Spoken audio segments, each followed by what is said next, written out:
Olá, pessoal do segundo período, professor Demilson Pereira Ribeiro, para a gente trabalhar como estamos constantemente trabalhando, o direito empresarial. Espero que vocês estejam estudando calmamente, tranquilamente, construindo, o conhecimento de vocês, construindo o material de estudo. Então vamos lá, nós estamos aqui na aula 11. Nessa aula 11 é a primeira parte que nós vamos trabalhar o nome empresarial. É um tópico muito cobrado em concursos, quero que vocês prestem bastante atenção. Certamente nós vamos ter muitos detalhes, é um tema com riqueza de detalhes muito grande. Espero que vocês tenham bastante atenção e destaquem os detalhes. Bom, então continuando o nosso trabalho aí, é uma sequência que aqui nesse ponto da nossa apostila, do nosso caderno de estudo, nós estamos aqui no tópico 10. O tema é nome empresarial. A primeira coisa que eu queria observar com vocês é que existe uma previsão constitucional. Então, dentro do nosso ordenamento jurídico brasileiro, nós temos a Constituição no ápice do nosso ordenamento jurídico e abaixo da Constituição a legislação infraconstitucional, as leis. Então, nós podemos dizer que o nome empresarial ele tem previsão constitucional. Se ele tem previsão constitucional, nós podemos localizá-lo. Onde? No artigo 5º, inciso 29, que diz que a lei assegurará aos autores de inventos industriais privilégio temporário para sua utilização, bem como proteção às criações industriais, a proteção das marcas e aos nomes de empresa. Então está aqui, o nome empresarial ele tem previsão constitucional, tem proteção constitucional. Na sequência aqui, no tópico 10.2, o que nós vamos trabalhar? O conceito. O que é o nome empresarial? O nome empresarial é o elemento de identificação do empresário individual, da sociedade empresária e da EIRELI. No tópico 10.3, eu quero que vocês prestem bastante atenção no seguinte. Quais são as modalidades ou quais seriam as espécies de nome empresarial? No direito brasileiro, nós temos duas modalidades ou duas espécies de nome. O primeiro é chamado de firma. Essa firma ela pode se subdividir, e ela pode se subdividir em dois. Ela pode se subdividir em firma individual ou firma social. A segunda modalidade que nós temos é a chamada denominação. A denominação, nós temos que tomar cuidado aqui, nós podemos falar em razão social, que é... Bom, no tópico 10.4, nós vamos trabalhar dois aspectos, a aplicação do nome empresarial e a composição do nome empresarial. São muitos detalhes, mas depois vocês podem ouvir novamente a aula, ver o nosso material. Primeiro vamos falar da aplicação. A aplicação inicial é com relação ao empresário individual. A composição. Então, se eu sou um empresário individual e eu vou criar o meu nome, eu tenho que saber que o empresário individual, ele usa a firma individual. Fique de olho que é fácil até para a gente identificar com a rima, A rima ajuda na memorização, ó, firma individual, empresário individual. Isso você já sabe, é a aplicação. Agora, e a composição? Como que se compõe essa firma individual, nome empresarial do empresário individual? Primeiro, você vai observar que vai usar um nome civil. Esse nome civil ele pode ser usado completo ou abreviado. Agora eu coloquei uma observação 1 aqui, que é o seguinte. Não é obrigatório acrescentar a designação precisa de sua pessoa, de seu ramo de atividade, ok? Então não é necessário acrescentar, não é obrigatório, nem a designação precisa da pessoa, nem o ramo de atividade. Então veja o que diz aí o Código Civil no artigo 1156. O empresário, e aí nós estamos falando empresário individual, opera sob firma, e aí nós chamamos de firma individual, constituída por seu nome, e olha aqui, o nome pode ser completo ou pode ser abreviado, aditando-lhe se quiser, então não é obrigatório, é facultativo, a designação mais precisa da sua pessoa e do gênero da atividade, ok? E agora vamos ver aqui a firma social. Onde se aplica a firma social? Então, primeiro tópico, aplicação. A firma social, ela aplica-se na sociedade. Então, ó, social, sociedade, que possui sócio com responsabilidade limitada. Tomem cuidado. A firma social eu vou aplicar na sociedade, mas não é toda a sociedade. É a sociedade que tem sócio com responsabilidade limitada. Quando a gente estiver estudando um pouquinho mais detalhadamente o direito societário, nós vamos ver os tipos societários. Vai ficar mais claro isso aqui, mas desde já eu quero que vocês entendam. O exemplo nosso aqui é a sociedade em nome coletivo. A composição é como o nome de um sócio ou o nome dos sócios, completo ou abreviado. Só que aí, muito cuidado.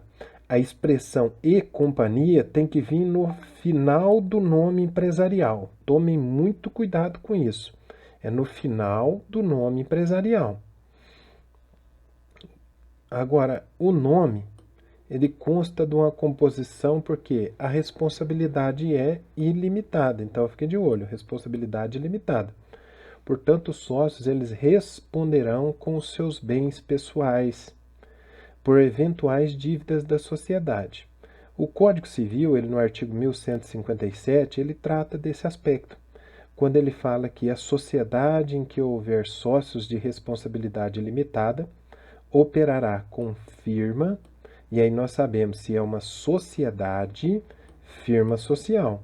E essa sociedade não é qualquer sociedade, é a sociedade com sócios de responsabilidade ilimitada, no qual somente os nomes daqueles poderão figurar, bastando para formá-la aditar ao nome de um deles a expressão e companhia ou sua abreviatura. Bom, então nós já sabemos aí a respeito da firma individual, a respeito da firma social. Agora vamos falar um pouquinho sobre a denominação. Qual a aplicação da denominação? A denominação ela aplica-se também em sociedade, só que a sociedade que possui sócio com responsabilidade limitada. O sócio não responde com seus bens sociais por dívidas da sociedade. E como é a composição da denominação? É qualquer expressão linguística, frase, termo, expressão, siglas, letras. A denominação, ela tem que ser designativa do objeto social. Então, a denominação é obrigatória aparecer o objeto social. Em outras palavras, digo, a expressão utilizada tem que indicar qual é o ramo de atividade, qual é o objeto social. Vamos trabalhar um pouquinho aqui a teoria em quadros. Então, eu fiz aqui um quadro comparativo para vocês analisarem. Esse quadro comparativo, vocês vão vendo aqui o tipo que nós estamos trabalhando de empresário ou de sociedade empresária. E aí nós falamos se tem firma ou se tem denominação. Então, nós vimos ali atrás o empresário individual.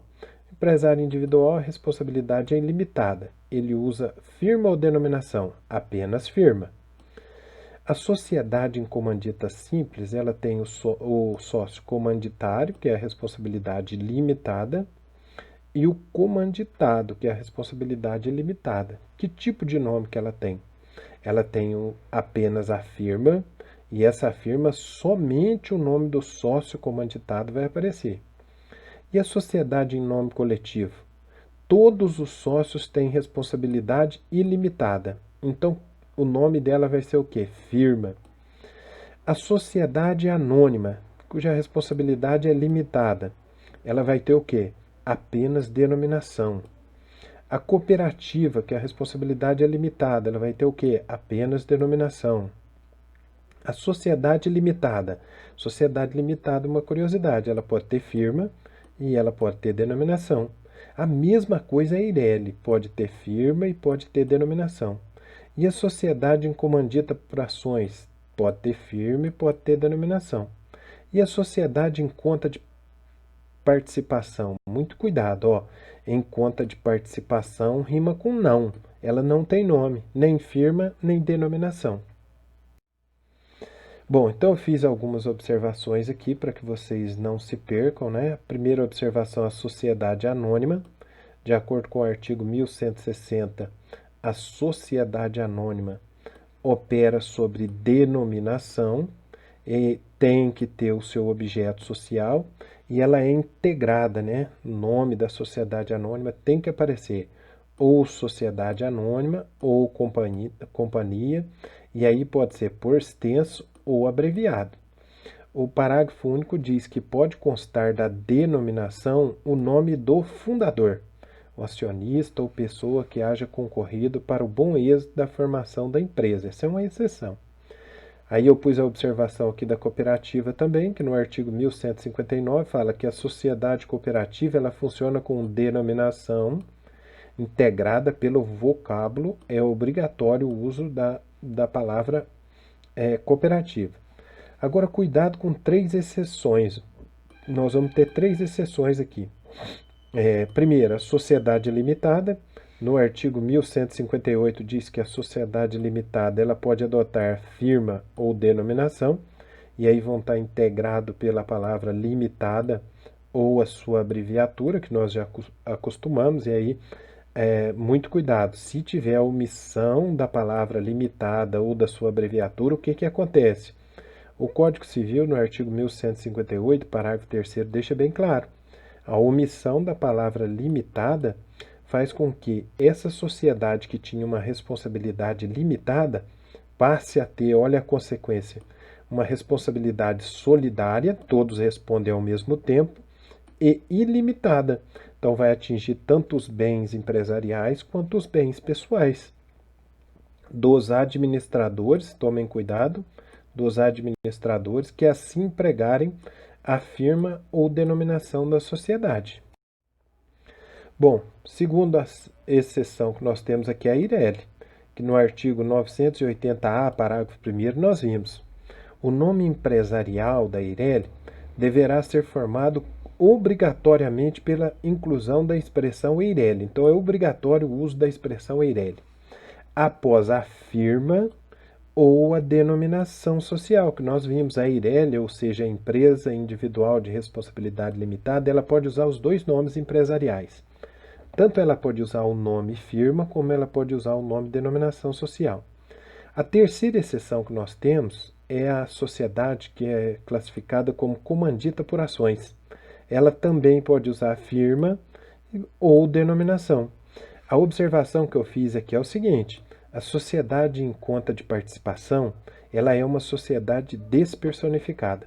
Se ela é despersonificada, ela não tem personalidade jurídica. Se ela não tem personalidade jurídica, ela não tem nome empresarial. Então, ela não usa nem firma nem denominação. O artigo 1162 do Código Civil também deixa bem claro o seguinte: a sociedade em conta de participação não pode ter nem firma nem denominação. Agora, no tópico 10.6, pessoal, o que nós vamos trabalhar? Nós vamos trabalhar a proteção do nome empresarial. Bom, se nós vimos que o nome empresarial é tão importante, né? É lógico, então, que ele deve ser protegido pela lei. A proteção do nome empresarial decorre o quê? Decorre automaticamente do registro. Então, seja o empresário, seja a sociedade empresária, seja a Eireli, quando se registra na junta comercial, naturalmente esse registro ele vai permitir a proteção do nome empresarial. Vamos tomar muito cuidado que quando nós estudamos as obrigações do empresário, o registro é uma dessas obrigações legais do empresário, mas o registro na junta comercial tem apenas uma proteção de âmbito estadual. Então, a proteção do nome empresarial vai ser apenas no âmbito estadual. Por quê? Em cada estado da federação nós temos uma junta comercial. Aí o artigo 1166 do Código Civil deixa bem claro: a inscrição do empresário ou dos atos constitutivos das pessoas jurídicas ou suas respectivas averbações no registro próprio asseguram o uso exclusivo do nome, porém nos limites do respectivo estado. Então, para proteger o nome empresarial no âmbito federal, é necessário o registro em todas as juntas comerciais do país. Isso é um grande ônus para o empresário, mas se ele deseja tal proteção, ele tem que arcar com esses ônus. Bom, vamos trabalhar um pouquinho no tópico 10.7, os princípios do nome empresarial. A Lei de Registros Públicos é a Lei 8.934/94. Ela, no seu artigo 34, ela diz que o nome empresarial ele obedecerá a 2 princípios fundamentais: o princípio da veracidade e o princípio da novidade. Vamos ver inicialmente o princípio da veracidade, também é tratado nas provas e nos concursos como princípio da autenticidade. O que quer dizer esse princípio? Ele impõe que tanto a firma individual ou a firma social seja composta a partir do nome do empresário e do nome dos sócios, respectivamente. Eu não posso, ao abrir uma empresa, criar um nome com o nome de uma pessoa que nem faz parte da sociedade. Outro princípio é o princípio da novidade, que é: não poderão coexistir na mesma unidade federativa dois nomes empresariais idênticos ou semelhantes. Aí, dentre eles, qual que vai prevalecer? Prevalece o que já protegido pelo prévio arquivamento. Aqui cabe uma observação. A jurisprudência, quer dizer, o julgamento dos tribunais, tem admitido a adoção do princípio da especialidade. Marquem bem, princípio da especialidade, um terceiro princípio. Dois nomes podem coexistir se forem de atividades distintas, ok? Características do nome empresarial aqui no tópico 10.8. O nome empresarial ele é inalienável. Essa perguntinha sempre aparece em provas, concursos. O Código Civil, no artigo 1164, diz que o nome empresarial não pode ser objeto de alienação e não pode ser vendido. Aí o parágrafo único diz: o adquirente do estabelecimento empresarial, por ato entre vivos, pode, se o contrato permitir, então veja que tem que ter uma cláusula expressa no contrato, usar o nome do alienante, precedido do seu próprio, com a qualificação de sucessor. Então vejam a complexidade. Tem que haver uma cláusula expressa no contrato. Ele vai fazer o uso do nome, mas esse uso do nome ali tem que ter precedido o seu nome e tem que ter a expressão sucessor. Outra coisa importante aqui na letra B que eu pus para vocês é o Código Civil no artigo 1167, dizendo o seguinte: cabe ao prejudicado, então nós podemos ter aqui um prejuízo, esse prejuízo pode ser material ou moral, cabe ao prejudicado a qualquer tempo a ação para anular a inscrição do nome empresarial feita com violação da lei ou do contrato. É lógico, né, gente? Porque se nós estamos estudando aqui a proteção legal do nome empresarial, tem que caber medidas judiciais suficientes, tanto para reparar o dano como para obstar o prejuízo, para não continuar. Agora aqui no 8.9 eu quero trabalhar com vocês a diferença entre o que é o nome empresarial e a marca. Lembrando sempre, como eu digo para vocês, nós temos que construir um vocabulário técnico, vocês como administradores de empresa, eu quanto profissional do direito, também professor. Esse vocabulário técnico nosso aqui, então, vamos fazer o vocabulário no nosso caderno, glossário de direito empresarial? Bom, então vamos ver. Nome empresarial de cá, marca de cá nessa teoria em quadros, o quadro comparativo. O nome empresarial, ele identifica a pessoa natural, a pessoa jurídica, classificada como empresário. A marca, ela identifica um produto ou serviço. Então, ó, de cá pessoa, de cá produto ou serviço. O nome empresarial, ele é registrado na junta comercial. Já a marca, ela é registrada no INPI, que nós ainda vamos estudar, que é o Instituto Nacional de Propriedade Industrial. O nome empresarial, ele tem proteção em âmbito estadual. Já a marca, ela tem proteção em âmbito federal.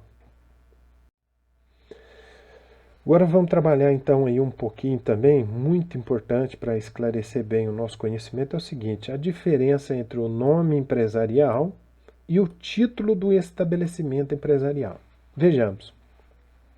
O título do estabelecimento empresarial pode ser identificado também nas provas e concursos como nome fantasia ou nome de fachada. É o apelido comercial, olha a referência, dá para a gente fazer uma analogia aqui, né, com os nossos próprios nomes.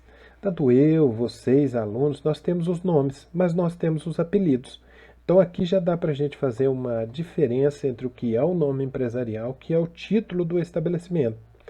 O título do estabelecimento, ou nome fantasia, ou nome de fachada, é o apelido comercial dado a um estabelecimento comercial. Lembra que eu sempre falo para vocês que nós ainda temos essa diferença, né? Nós podemos falar em estabelecimento comercial, mas na verdade, hoje em dia, tecnicamente, nós temos que nos referir a estabelecimento empresarial, com o intuito de atrair o consumidor. Então, olha o objetivo. Qual o objetivo do título do estabelecimento empresarial é atrair a clientela, que nós já estudamos, a clientela e o seu impacto no estabelecimento empresarial. Então, em outras palavras, o que o título do estabelecimento empresarial, ou nome fantasia, ou nome de fachada é?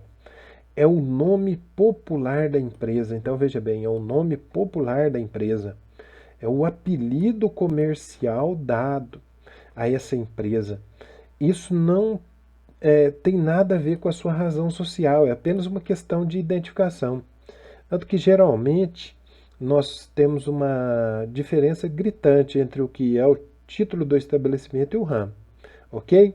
Então ele geralmente serve para quê? Serve para divulgação de determinada empresa, visando ao maior aproveitamento da sua marca, que a gente acabou de distinguir ali, nome empresarial e marca. E as estratégias que vocês vão aprender durante o desenvolvimento do nosso curso de administração, as estratégias de marketing e venda. Então, exemplo, vamos ver um grande exemplo, ó, Pão de Açúcar. Pão de Açúcar, na verdade, o nome é Companhia Brasileira de Distribuição. McDonald's, olha o nome empresarial, Arcos Dourados Comércio de Alimentos Limitado. Então não existe um órgão de registro para o título do estabelecimento empresarial, isso vocês têm que tomar cuidado. No entanto, para uma maior proteção, registra-se também o título do estabelecimento empresarial. Mas como que normalmente se registra o título do estabelecimento empresarial? Registra como uma marca. E aí então se dá proteção ao nome do estabelecimento empresarial. Bom, eu fiz alguns esquemas aqui que eu quero que vocês caprichem no caderno, fazendo o esquema também e fazendo o nosso fichamento. Então vamos ver aqui. Primeiro então o nome empresarial, né, pessoal? O nome empresarial ele identifica esse sujeito aqui na verdade é aquele que tem personalidade jurídica, esse sujeito pode ser um empresário individual, sociedade empresária ou EIRELI. O nome empresarial ele é registrado na JC, na Junta Comercial. A proteção dele é de âmbito estadual ou local. Ele tem que obedecer a alguns princípios que nós vimos, o princípio da novidade e o princípio da veracidade. O nome empresarial ele é inalienável, lembrando que é possível o uso desse nome, desde que tenha cláusula expressa no contrato de trespasse, apareça o nome do adquirente e a expressão sucessor. E esse nome ele é impenhorável. Para fazer uma comparação aqui com o estabelecimento empresarial. O estabelecimento empresarial ele é penhorável, o nome do estabelecimento empresarial é impenhorável. E a marca, pessoal, vamos diferenciar a marca do nome empresarial? A marca ela identifica um produto ou serviço, enquanto o nome identifica uma pessoa jurídica, a marca identifica um produto ou um serviço. A marca ela integra o estabelecimento empresarial. A marca ela é registrada no INPI. A marca ela tem uma proteção nacional e a marca ela tem uma lei específica, que é a Lei 9.279 de 96. Nós vamos estudar um pouquinho dessa lei para frente, que é a Lei de Proteção da Propriedade Intelectual. E o nome fantasia, que a gente acabou falando ali? O nome fantasia identifica o estabelecimento empresarial. Ele não é protegido por lei especial. A lei de propriedade intelectual, a lei antitrust, faz referência, mas não há uma expressão direta de proteção. É o layout do estabelecimento empresarial. Agora, muito cuidado aqui, ó. Quando nós falamos em site, tem um enunciado, o enunciado número 7 da primeira jornada de direito comercial do Conselho da Justiça Federal, que fala o seguinte: o nome de domínio integra o estabelecimento empresarial como bem incorpóreo para todos os fins de direito. Então fique de olho nisso, que é uma informação muito importante para a gente. Bom, então vamos sintetizar o nosso conhecimento aqui. Nós estamos estudando o nome empresarial nessa aula de número 11. Esse nome empresarial ele pode ser firma ou ele pode ser denominação. Então, quando for firma, o empresário individual usa, a sociedade em nome coletivo usa, a sociedade em comandita simples usa. Quando for denominação, a sociedade anônima usa. E quem usa firma ou denominação ao mesmo tempo? A sociedade limitada, a sociedade em comandita por ações. Ok, pessoal? Bom, o nome empresarial então, falando em firma, o que que nós temos aqui? Deve conter o nome civil do empresário ou dos sócios da sociedade empresária e ele pode conter um ramo de atividade. É muito importante que a firma ela serve como assinatura do empresário. Então, ele contrata assinando com o nome empresarial e não com o seu nome pessoal. Aí nós temos aqui a denominação. A denominação ela deve designar o objeto da empresa e ela pode adotar tanto o nome civil como qualquer outra expressão linguística. Ela não serve como assinatura do empresário. Então ele contrata assinando o seu próprio nome civil de representante da empresa. Aqui eu fiz um esqueminha para a gente ficar de olho aqui também, né, e aprimorar o nosso conhecimento. Então vamos ver a sociedade anônima. O que que nós temos na sociedade anônima? Nome empresarial. Aí esse nome empresarial ele sempre deve ser denominação. Na sociedade anônima sempre deve ser denominação. Como denominação, como que ela ficaria? A expressão indicativa do objeto mais SA ou companhia abreviado ou por extensão. Aí a companhia ela deve estar apenas no início ou no meio da denominação. E aqui nós podemos falar em homenagem, o nome do fundador ou outra pessoa que contribuiu para o êxito da empresa pode constar da denominação. Pessoal, aqui a gente encerra essa aula nossa de número 11. Quero que vocês caprichem no nosso caderno. Qualquer dúvida nós vamos conversando, mas não se esqueçam. Construir o nosso caderno inteligente é fundamental para que vocês realmente aprendam o conteúdo e aprimorem o conhecimento de vocês. Tá joia? Um abraço, fiquem com Deus, até a próxima.